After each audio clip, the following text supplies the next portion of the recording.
If kidney function has dropped very low, doctors often start talking about transplant as the next major step. A transplant places a healthy kidney from a donor into the body of someone whose own kidneys have failed. Surprisingly, the failed kidneys are usually left in place. The new kidney is placed lower, in the pelvis. Doctors consider transplant when kidney function falls very low, often from diabetes, high blood pressure, or inherited disease. Donor kidneys can come from a living relative, a living spouse or friend, or a deceased donor after brain death. Before surgery, both recipient and donor go through weeks of testing, blood typing, tissue matching, heart checks, and infection screening. In the operating room, surgeons connect the donor kidney to blood vessels in the pelvis and join the ureter to the bladder. Once blood flow is restored, the new kidney often turns pink quickly and may start making urine within minutes.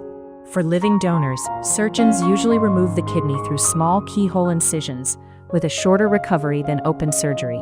Hospital stay is usually 1 to 2 weeks. Follow-up visits are frequent at first to check kidney function and medication levels. Lifelong immunosuppressant medications protect the new kidney from being attacked by the body's own immune system. Every surgery has risks: bleeding, infection, rejection, or delayed graft function. Frequent blood tests help catch problems early. Many transplants work well for 10 to 20 years or longer, with living donor kidneys generally lasting longer on average. Did you know? You can get this treatment abroad at the same quality you'd get in the US or Europe for a fraction of the cost.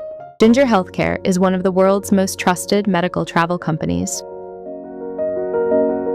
It helps patients to find safe and affordable care in India, Thailand, Turkey, Singapore, Dubai, Malaysia, and more.